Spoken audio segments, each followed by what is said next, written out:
받아주고 그러니까 그게 경찰 측에서도 받아주고 그러니까 받아주니까 받아주니까 돈 뜯을 수 있겠는데? 되겠는데? 근데 그 돈 뜯자고 한 사람 인생을 그렇게 완전 망가뜨리면 네. 돌려받죠.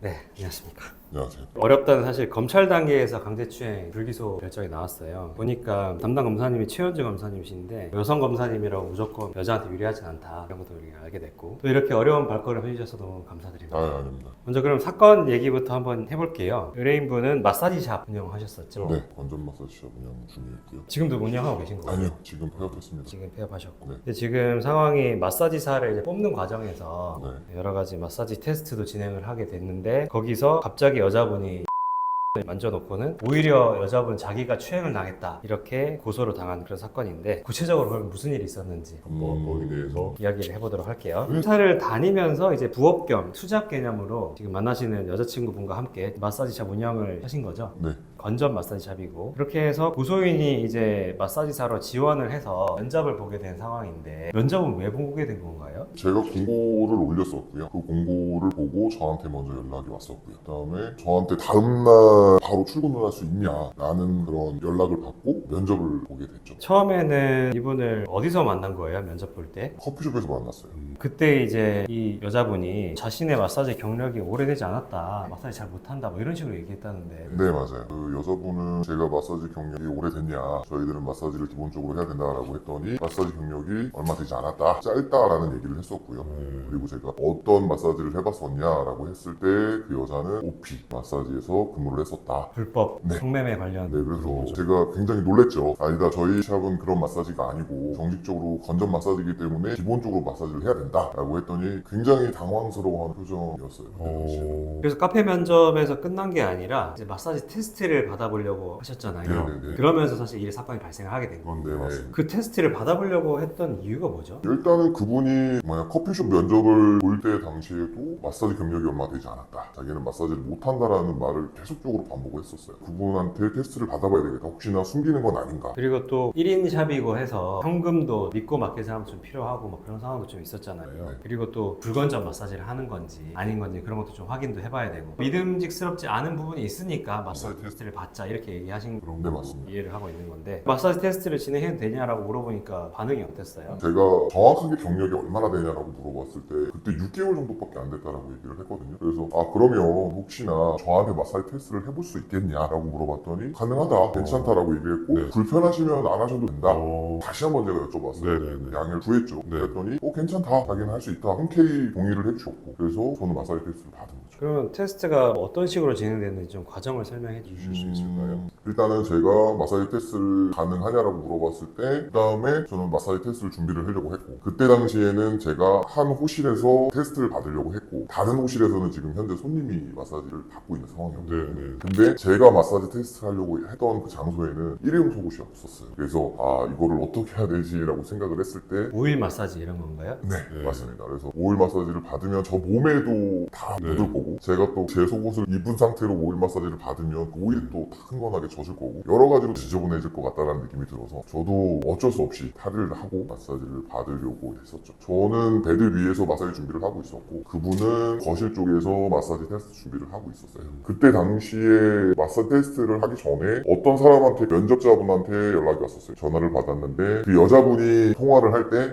여자다 여자 나 마사지 테스트 해야 된다. 알았다. 짜증을 내면서 막 전화를 끊었거든요. 그러고 나서 그때 당시에 그 여자분은 밑에 하얀색 트레이닝 바지에 위에 긴팔 하얀색 티를 입고 제가 엎드려 있는 베드 좌측으로 오셔서 마사지 테스트를 진행을 했죠. 그래서 저는 엎드려 있는 상태로 손은 양쪽 귀에 위치되어 있었고 엎드려 있는 상태에서 그분이 처음에는 이제 허벅지, 그러니까 무릎 위에 허벅지에 오일을 뿌리셨어요. 그래서 한 손으로 되게 대충 마사지를 진행을 하시더라고요. 그래서 종아리 있는 데를 마사지를 하시길래 제가 마사지를 좀 한 손으로 하지 마시고 확실하게 마사지 좀 해보셔라 라고 얘기를 했더니 갑자기 오일을 엉덩이 쪽, 허벅지 위쪽에다가 뿌리시더니 갑자기 훑으시고 저 가랑이 사이로 들어왔다. 손이 들어오고 그랬어요. 오. 그래서 저는 굉장히 놀랐죠 그때 당시에. 그래서 저는 도저히 하지 말아라. 네네. 중지시키고 네. 아 이곳은 안 하셔도 된다. 여기는 안 하셔도 된다. 네네. 라고 해서 마사지 중지를 시켰어요. 일단은 나가셔라 라고 얘기하고 저는 이제 등을 치고 이제 옷을 얼른 입었죠. 옷 입은 상태에서 그분은 거실에서 이제 제가 녹화 예을 동안 기다리고 계셨고 네네. 옷을 다 입고 나서 그분한테 말씀을 드렸죠. 이게 뭐 하는 거냐.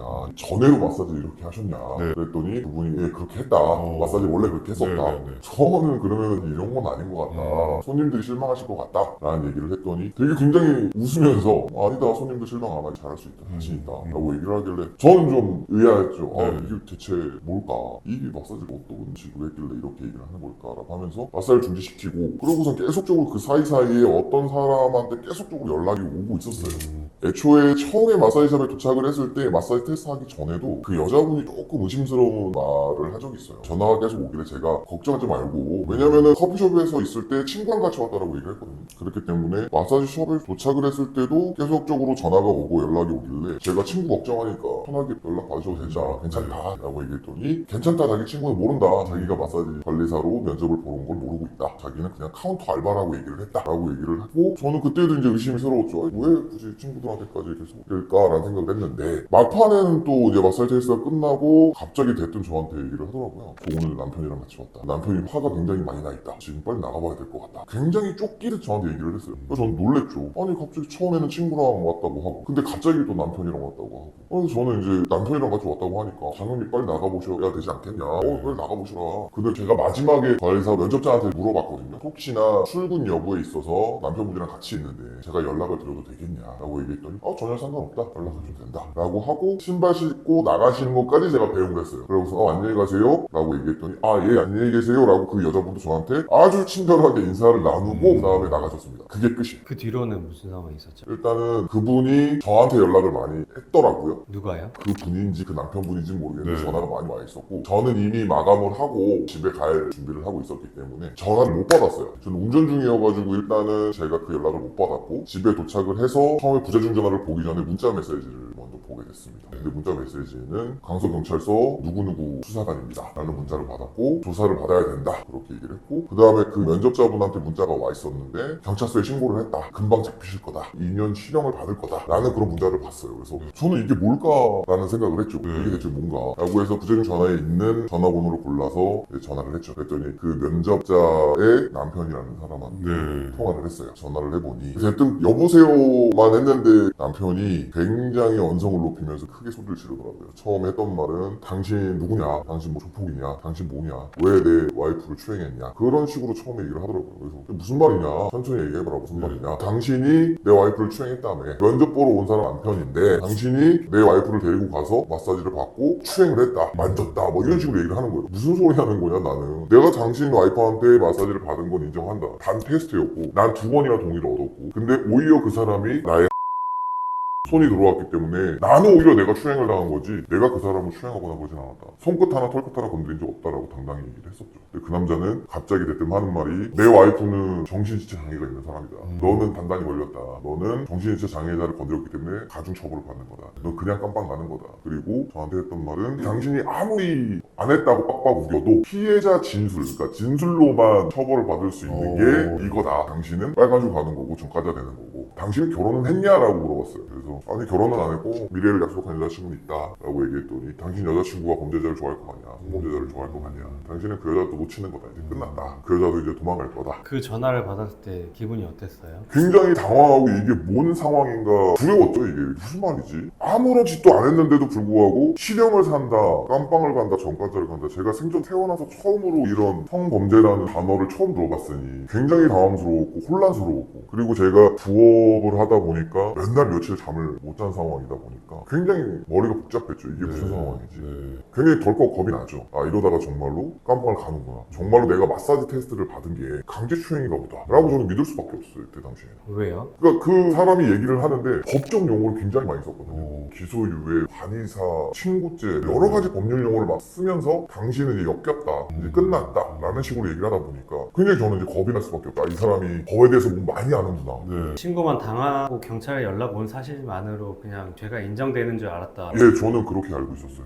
자기 와이프가 정신지체 장애가 있다 이런 네. 얘기를 했잖아요. 네네. 대화하고 면접 보고 할 때 그런 걸 느꼈나요? 아니요, 전혀 없었어요. 지금 생각해봐도 그 분의 대화라든지 그분의 문자라든지 전혀 오타 하나 없이 대화도 굉장히 능숙하게. 네. 그러고 나서 합의를 계속 요구하지 않았나요? 네. 당시에는 이제 전과자가 되고 빨간 줄 가고 하고 이제 그런 부분들이 공포심에 밀려오다 보니까 저는 물어봤죠. 그럼 당신이 원하는 게 뭐냐? 어떻게 하면 내가 그렇게 안 되는 거냐? 라는 식으로 물어봤더니 그 사람이 대뜸한다는 말이 5천만 원을 내놔라. 5천만 원이요? 처음에. 지금이야 5천만 원이지 나중에 되면 그 5천만 원보다 훨씬 더 큰 금액을 당신은 나한테 줘야 될 거다. 그러니 지금 5천만 원으로 하자라고 얘기를 먼저 했어요. 제가 부업도 하고 당장 5천만 원이라는 큰 돈이니까 불가능하다. 현실적으로 안 된다라고 얘기했고 제가 지금 당장 준비할 수 있는 돈은 최고 500만 원밖에 없다.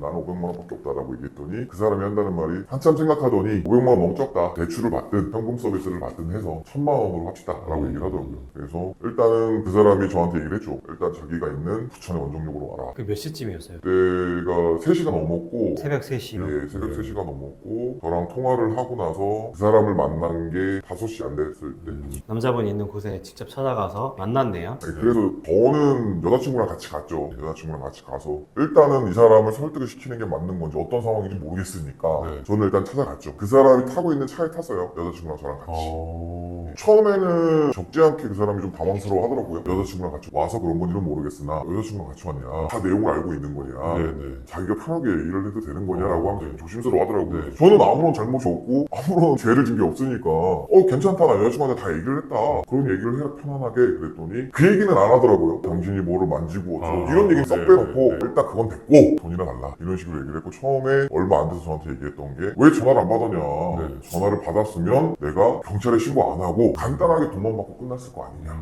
근데 그때 당시에 저도 정말 바보 같은데 그게 무슨 소리인지도 모르고 저는 오로지 깜빵을 간다, 징역을 산다, 이게 성범죄자로 살아야 된다, 본업을 하고 있는 직장은 어떡하지, 그런 생각밖에 없었어요. 그래서 그 얘기 듣고 500만 원을 달라라고 했는데 그 사람이 합의서라는 걸 써왔더라고요. 아, 그걸 또 써왔어요? 네, 합의서라는 걸 프린터를 해갖고 왔더라고요. 그 새벽에? 네, 그 새벽에. 그리고 또 하나 서약서 같은 그런 것도 하나 더 준비해갖고, 어쨌든 그래서 그 사람은 저한테 이제 얘기를 했죠. 500만 원 빨리 입금을 해달라. 여자친구하고 저하고는 이제 좀 기간을 좀 늘려달라. 한 달 안에 500만 원 더 달라고 하길래 그래서 일단 500만 원 입금하셨나요? 네, 입금을 했습니다.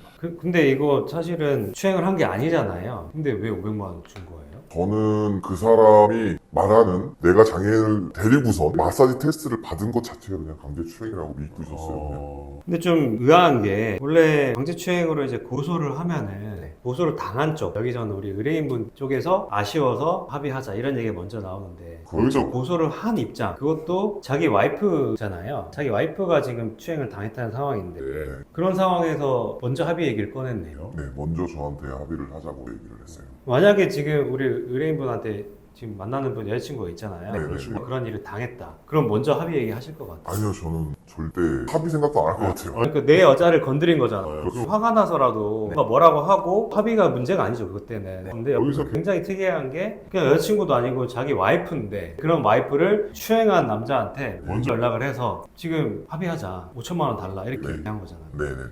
그게 전 굉장히 좀 의아하더라고요. 저도 그때 당시에는 몰랐는데 그러고 나서 500만 원 입금을 하고 다음날 잠을 한숨도 못 자고 낮에 이제 가만히 생각을 했어요. 이게 맞는 건가? 이게 내가 순간 당한 건 아닌가? 근데 제가 이제 인터넷도 찾아보고 유튜브도 찾아보고 하다 보니까 아, 이건 정말로 심각한 상황이구나 내가.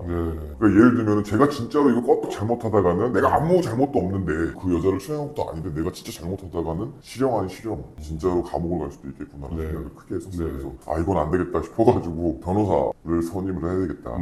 그래서 변호사 일단 상담을 먼저 받아봤죠. 그래서 찾아봤더니 제 자초지종을 설명을 드렸고 그때는 저한테 오신 게 아니고 다른 업체한테 그때 뭐 검색은 어떻게 해서 가신 거예요? 인터넷으로 검색해서 성범죄 네이버에서. 그렇게 하다 보니까 변호사 사무실 찾아가서 상담을 했는데 저 자초지종을 들어보시더니 강제추행이 아니다라는 얘기를 했죠. 그래서 그 얘기를 듣고 이제 저는 이제 순간 생각을 했죠. 당했구나. 내가 한순간에 당했구나. 네. 그래서 첫 번째 경찰 조사 갔다 오셨잖아요. 네. 그때 어땠어요? 솔직하게 말씀드리면은 첫 번째 변호사 사무실에서는 적극적이지는 않으셨어요. 옆에 그냥 앉아있기만 하셨을 뿐이지. 어떤 준비를 하고 갔나요? 사전에 갔었어요. 사전에 준비하자라고 했는데 한 5분, 10분? 잠깐 얘기하고 회의실 가서 얘기하고 얘기한 거는 저한테 빨간 줄을 쳐놓고 그 부분을 강하게 얘기해라. 그게 다예요? 그게 끝이었어요. 5분, 10분 그냥 얘기하고 그다음 경찰 조사 가서는 뭐 어떤 식으로 하시던가요? 그 옆에서 이렇게 그냥 듣고만 있다가 그렇게 끝났던 것 같아요. 일단 조사. 그럼 처음에 상담했던 변호사랑 출석했던 변호사랑 같은 변호사다. 아니요, 전혀 달랐어요. 그거 처음에는 팀장 그분이었고 저는 그분이 변호사인 줄 알았죠. 그분이 이거는 절대적으로 무혐의가 나올 거다. 라고 이제 저한테 확신 아닌 확신을 주셨기 때문에. 알고 보니까 상담했던 사람 변호사도 아니고 전혀 다른 신입 변호사라고 그러지 않았나요? 아, 네, 맞아요. 그분이 얼마 안 되셨던 변호사님이셨고 되게 젊으셨어요. 네. 그래서 좀 신뢰가 안 가서 되게 고민을 하시다가 이제 그때부터는 유튜브 영상을 굉장히 많이 찾아봤어요. 특히나 이제 지금 앉아 계신 안세현 변호사님 거를 유독 많이 봤고요. 네. 내용들을 보다 보니까 이거는 잘못하다가 큰일 나겠다라는 생각이 들더라고요. 그래서 저는 이제 느꼈죠. 얼마 안 되신 변호사님보다는 정말로 전문적으로 하시는 분한테 의뢰를 해야 될 필요성이 있을 것 같다라고 해서 새벽에 변호사님한테 장문의 문자 메시지를 네, 보냈죠. 그래서 무턱대고 이제 변호사님을 찾아뵙게 된 것 같아요. 그때 저는 지금 생각나는 게 네. 중간에 쭉 얘기하시다가 진짜 울먹이시면서 변호사님 저 진짜 안 했어요 라고 네. 하면서 그런 얘기를 했던 기억이 나요. 진심으로 아 이분은 진짜구나 라고 이제 전 믿고 이렇게 사건을 열심히 도와드렸고 그때부터 처음부터 다시 정리를 했죠. 그래서 처음에 저희가 냈던 의견서가 거의 한 38페이지 거의 40페이지 되는 의견서를 한번 냈고 하니까 경찰에서 한 번 더 우리 불렀잖아요. 네. 가기 전에 조사 준비 다 해가지고 굉장히 디테일하게 조사 준비해드렸고 네. 그다음에 제가 두 번째 조사할 때 직접 같이 가드렸잖아요. 네. 그때 첫 번째 변호사 참여했을 때랑 어떤 차이점이 있던가요? 일단은 뭔가 더 든든했죠. 전에 의견서라든지 그런 부분에 있어서 변호사님이랑 소통을 굉장히 많이 했었거든요. 네. 정말로 저도 디지털 쪽으로 굉장히 변호사님한테 이런저런 수정사항이라든지 보완 내용들이라든지 톡방을 만들어 들어드리니까. 네네네. 거기에서 소통을 많이 했기 때문에 굉장히 좀 든든했어요. 그때 당시에. 네.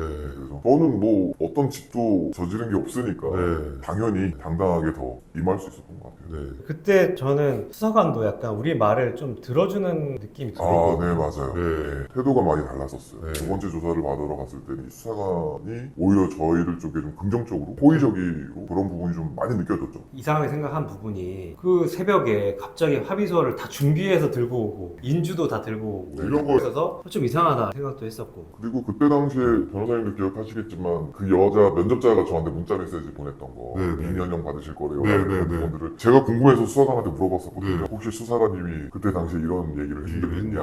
네. 그랬더니 수사관은 무슨 소리 하는 거냐, 나는 그런 금시초문이다. 나는 그런 네. 얘기를 한 적이 없다. 네, 네. 그때 이제 확신을 했죠. 아, 이 사람들 의도적으로 접근을 네. 했구나. 네. 근데 그때 좀 약간 아쉬웠던 점이 뭐냐면 수사관이 명백한 사안은 아니기 때문에 이런 사안은 본인들이 일단 송치는 해야 된다 그 얘기를 하더라고요. 아니 애매하고 좀 아니다 싶으면 자기 불송치하면 되지 왜 꼭 해야 된다라고 얘기를 해줘가지고 아 그게 좀 너무 아쉽더라고요. 그러니까 이건 심증은 수사관도 아 이건 좀 이상하다 강제추행이라고 보긴 좀 어렵다라고 본인도 생각을 하는데 애매하니까 일단 넘긴다는 거잖아요. 근데 그 대신 우리한테 유리하게 비록 송치는 했지만 유리한 수사보고나 이런 것들을 많이 남겨놓으셨다. 두 번째 조사도 받고 그 이후에도 거의 한 20페이지 되는 의견서를 하나 더 냈고 그렇게 치열하게 다투고 그리고 저희가 그 뒤에 무고랑 네. 공갈 이걸로 또 역고소를 또 했잖아요. 이때 경찰서에 조사받으러 가셨는데 네. 그때 무고를 조사하는 수사관의 태도나 이런 건 어땠어요? 그때는 같은 경찰서는 아니었거든요. 네. 다른 경찰서에서 조사를 받았는데 그분은 더 호의적이셨어요. 저는 그때 변호사님 영상을 보거나 그럴 때 30분, 1시간 정도 안 걸린다라고 네. 했는데 저는 2시간 반 정도를 했고 네. 그분이 오히려 지금 변호사님이 말씀하신 것처럼 왜 그걸 믿었냐, 자기는 이해가 안 된다, 왜 그걸 고주고대로 그 사람이 말하는 거 다 믿었냐라고 네. 했을 때 그 사람이 이제 법률 용어라든지 그런 부분을 얘기하니까 수사관이 아니지 않냐, 오히려 그 여자가 이렇게 허위로 당신한테 2년형 받을 거다라고 이런 협박 아닌 협박 오히려 짚어주셨어요. 되게 무섭게 전화해서 결국에는 합의금 500만 원 받아간 거잖아요. 네. 이 부분에 있어서 이제 불송치를 내려버렸죠. 또 저희 사무실 오셔가지고 500만 원 합의금 지금 뭐 그 남편분이랑 통화하면서 500만 원 돌려달라고. 네. 오히려 제가 이렇게 얘기하라고 했잖아요. 이거는 우리 무혐의 주장 강하게 해야 되기 때문에 합의금 오히려 달라고 하고 그때 계속 남편분이 우리 1000만 원으로 합의하려고 했는데 500만 원만 줬으니까 500을 또 달라 계속 독촉하는 입장이었잖아요. 그래서 전화가 계속 오니까 저한테 통화 어떻게 해야 되냐. 네네네네. 제가 어떻게 하는지 말씀드리고 제가 있는 상황에서 통화를 하셔라. 그래서 통화하고 할 때 그때는 이제 당당해지셔가지고 오히려 역공을 하셨잖아요. 네, 그때는 이제 변호사님이 도움을 많이 주셨죠. 있었죠 그때 당시에는. 아니 어떻게 피해를 당했다는 사람이 저한테 연락이 오지라고 하면서 이제 통화를 했죠. 통화를 했는데 그 사람이 얘기하는 거는 나머지 500만 원 달라. 그거 주면 깔끔하게 자기는 아무것도 안 하겠다. 본인들이 대응을 안 하면 오히려 더 유리해질 거다. 기소유예가 나올 거다. 이런 식으로 자꾸 종용 아닌 종용을 하더라고요. 그래서 저는 무슨 소리냐. 나는 당신 처음에도 얘기했지만 나는 당신 와이프를 털끝 하나 손끝 하나 건드린 적이 없고 오히려 그 사람이 나를 추행을 한 건데 무슨 소리를 하냐. 아니다. 나는 이 나머지 합의금 500만 원 줄 수 없다. 돌려달라라고 얘기했더니 그 사람은 이제 내가 그걸 왜 돌려주냐. 받은 건데 소송해라 이런 식으로. 그래서 500만 원 결국 못 돌려받으시고 아직 못 받았죠. 그렇게 마음 졸이고 하다가 결국 불기소 처분이 나왔어요. 불기소 처분에 보니까 검사님이 여러 가지 이유들 써놓은 거에 봤을 때 그 남편분의 행동이 좀 이상하다 그런 것도 있고 그 여자분이 피해자 조사 받고 할 때 말을 좀 잘 못하고 이렇게 하니까 막 다그치기도 하고 그런 정황들이 다 세세하게 기록이 돼 있더라고요. 그게 제 생각에는 수사관이 다 그걸 남겨놓은 것 같아요. 우리한테는 송치를 해야 되긴 해야 되지만 그런 걸 기록을 남기겠다라고 한 약속을 지킨 거죠. 검사님이 그걸 하나 다 보시고 그 수사관의 의견대로 이상한 점들을 다 파헤쳐 보니까 또 그런 점도 발견됐죠. 피해자라는 그 여성분이 불법 퇴폐업소를 네. 경력도 직접 다 밝혀주시고 보통 근데 경찰에서 송치를 하면 불기소 거의 잘 안 나오거든요. 여기서는 저희가 대응을 매우 잘했기 때문에 수사관도 송치는 했지만 사실상 불송치 의견으로 송치를 한 거고 그거를 보고 이제 검사님은 불기소를 하신 것 같아요. 그때 처음 딱 불기소 결과 나왔다고 제가 알려드렸을 때 기분이 어땠나요? 지금도 울컥하네요. 굉장히 씁쓸했어요. 근데 일반적인 사람이 봤을 때는 탈의를 하고 마사지를 받았다? 라고 하면 충분히 남자 의심받을 짓을 했구나. 색안경을 끼고 쳐다볼 게 뻔하거든요. 근데 저는 정말로 당당했거든요. 한 점 부끄러움 없이 그 어떤 짓도 안 했고 했는데 이걸 어떻게 해명해야 될까? 내 진실을 어떻게 밝혀야 될까? 굉장히 제가 불리했었던 건 맞아요. 제가 또 뭣도 모르고 500만 원을 입금하고 합의를 해줬고 굉장히 불리했던 상황이었죠. 그래서 저는 극단적인 생각까지도 했었어요. 여자친구한테 정말 미안한 소리지만 인생을 끝내야 되는 건가? 성범죄 고소당해서 오시는 남자분들 얘기해보면 정말 얘기 많이 하시더라고요. 내가 안 했는데 했다고 그렇게 억울한 상황에 처하게 되면 너무 그 고통은 진짜 이루 말을 못하는 것 같아요. 그러니까 이게 정말 운이 좋아서 승소를 했지만 결국엔 상처뿐인 승소다 그런 느낌도 들고. 그러면 변호사를 이번에 바꿨잖아요. 바꾸면서 뭐 어떤 생각들을 좀 해봤어요? 일단 저는 첫 번째로 느낀 건 왜 전문이라는 게 붙는 건지 요번에 느꼈어요. 그리고 왜 전담이라는 게 있는 건지 그런 거를 요번에 뼈저리게 느낀 것 같아요. 지금 어떻게 보면 변호사님 같은 경우는 성범죄만 10년 넘게 하고 계시는구나. 그러니까 뭔가 다 알고 계세요. 뭔가 살짝만 얘기해도 소통이 쉽다고 해야 되나? 전에 의뢰했던 변호사님은 뭔가 소통이 안 됐었어요. 뭔 얘기를 하면 그게 뭐죠? 어떻게 해야 할까요? 저한테 오히려 역으로 물어보고. 지금 이 유튜브 영상을 보는 구독자분들 많으니까 네. 변호사를 그래도 한번 선임도 해보고 또 바꿔도 보고 그런 경험 하셨잖아요. 여기서 어떤 팁을 좀 주자면 저는 첫 번째로는 무조건 빨리 변호사를 선임하셔라. 그게 제일 처음인 것 같고 두 번째는 무조건 전문적인 분을 찾아라. 저는 그랬어요. 유튜브에서 많이 나오시고 어떻게 보면 변호사님은 얼굴 공개하시고 영상을 찍으시는 분이시잖아요. 안소영 변호사님이 영상을 올리는 부분들이 되게 공감되는 부분들이 많았어요. 저는 실질적으로 겪고 있었고요. 지금 끝났지만 굉장히 공감되는 부분들이 많았어요. 뭔가 우리가 미처 생각하지 못했던 부분들을 찝어주시니까 이분이다 싶었죠. 저는. 그래서 변호사님 선택한 것 같아요. 그러면 이제 마지막으로 우리 구독자분들한테 많은 분들 보고 계시는데 해주고 싶은 말이 있다면 정말로 말씀드리고 싶은 거는 두 번 다시 겪고 싶지 않은 경험이었던 것 같아요. 이 영상을 보고 계시는 분들 그리고 힘들어하시는 분들 고민하시는 분들 아파하시는 분들도 많으실 것 같고 저는 그 말씀 딱 드리고 싶어요. 멘탈 무너지지 마시라고. 얼마 전에 전 변호사님 영상도 봤거든요. 멘탈 잡는 방법. 그게 맞아요. 그게 진짜 정답이에요. 제가 보고 여자친구한테도 내가 생각하고 있는 거 변호사님이 얘기하고 계신다. 그래서 여자친구랑 웃으면서 봤거든요. 정말로 포인트를 잘 잡으신다. 근데 정말로 그런 것 같아요. 그리고 또 하나 좋은 변호사를 만나면 진실은 밝혀진다. 단 좋은 변호사를 만나지 않으면 진실도 거짓이 될 수 있다라는 거를 느끼고 있습니다. 오늘 저희 이제 보통은 의뢰인들이 남자분들이 거의 90%가 넘기 때문에 네. 남자분들께서 오시고 이런 인터뷰 영상도 남자분들만 오시는데 오늘은 또 같이 오셨어요. 친구분께서 사실 그런 일이 발생했잖아요. 남자친구분께서 불미스러운 일이 발생했고 그런데 남자친구분 어떻게 믿을 수 있었는지 저도 알잖아요. 오빠 네. 성격이 어떤지. 네. 되게 예민하고 네. 그리고 막 누가 닫고 막 이런 거 엄청 싫어해요. 아, 평소에도 좀 네. 예민한 네. 기질의 오빠고 네. 그리고 오랫동안 오랫동안 봐서 어떤 사람인지 아니까 억울한 상황이 됐구나, 지금 상황이 안 좋게 됐구나, 안 좋은 상황에 빠졌구나라는 네. 걸 당연히 알 수 있었죠. 네, 그럼 처음에 경찰에 연락 오고 막 고소당했다라고 소식을 들었을 때 어떻게 보면 가족과 같은 분인데 가족이나 어떤 연인 입장에서 어떤 기분이 들었어요? 굉장히 당황스럽고 네. 이거 어떻게 해결해야 되나 계속 그것만 생각했던 것 같아요. 지금 어떤 상황인지 어떻게 해결해야 되지? 지금 무슨 상황이지? 계속 그것만 생각했던 것 같아요. 당시에 그때 상대방의 남편분이랑 합의 보려고 같이 차에도 옆에 타고 그랬는데 그때 같이 탔죠. 어땠어요? 같이 그때? 탔는데 네. 진짜 정말 너무 양아치 같은 거예요. 네. 그러면서 되게 거들먹거리시면서 네. 이거 내 합의금 받아가지고 내 와이프 다 줄 거라면서 막 그래가지고 제가 너무 얄미워가지고 아니 뭐 30만 원만 깎아주면 안 돼요? 막 이러면서 네. 막 이랬거든요. 그때 진짜 너무 화가 났죠. 왜 이런 사람들이랑 엮여가지고 네. 많이 속상했어요 그때. 처음에 고소를 당하고 경찰 조사 갔다 오고 그다음에 통치되고 검찰 넘어가고 하면서 지금 불기소 되기까지 꽤 그래도 한 몇 달 긴 시간이었는데 옆에서 지켜보는 그 기분은 어땠어요? 일단 오빠가 잘못한 게 없으니까 모욕이 나오는 거 당연하지 않냐라고 해도 이제 오빠는 여러 가지 찾아보잖아요. 그럼 그때마다 불안해지고 뭔가 최악의 안 좋게 되는 상황까지 자꾸 생각하고 그러니까 저도 옆에서 뭐 어떻게 해줄 수 있는 게 네, 없으니까 네, 네, 네. 그러니까 계속 불안해하고 이런 것들이 좀 되게 많이 힘들더라고요. 네. 그리고 그 성범죄 같은 게 막 여자의 진술만으로도 네. 처벌받을 수 있다. 네. 그리고 그 사람도 그랬거든요. 계속 안 했다고 하면 증거는 없겠지만 네. 여자 진술만으로도 처벌받을 수 있는 게 성범죄라면서 네. 막 엄청 저희한테 했거든요. 네. 그래가지고 아니다. 그럼 무조건 무혐의 나온다.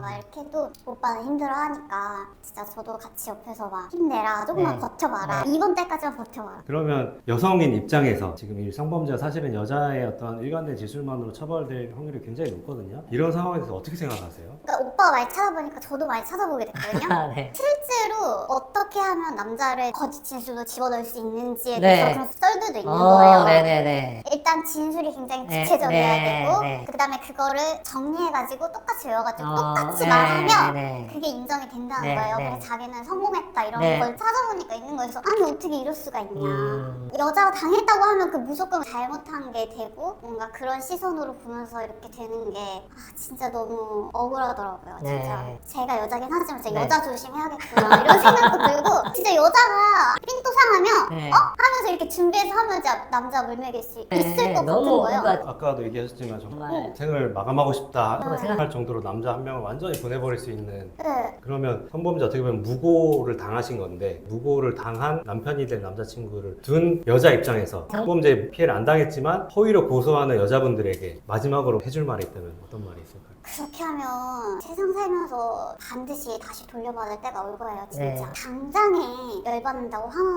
한다고 해서 저는 반드시 돌려받는다고 봐요, 진짜. 한 사람의 인생이 완전 무너지는. 그러니까 자기는 어떤 이유에서 그렇게 했을지 몰라도 이게 가능해지니까 그렇게 하는 것 같아요. 받아주니까. 네. 경찰에서도 받아주고. 그러니까. 그게 문제예요. 제가 항상 네, 경찰 측에서도 받아주고. 그러니까 네. 받아주니까 돈 뜯을 수 있겠는데? 되겠는데? 근데 그 돈 뜯자고 한 사람 인생을 그렇게 완전 망가뜨리면 네. 돌려받죠. 그 돌려받을 때 아마 알게 될 거예요. 오늘 또 같이 머리머리 나와주셔서 너무 감사드리고 네. 감사합니다.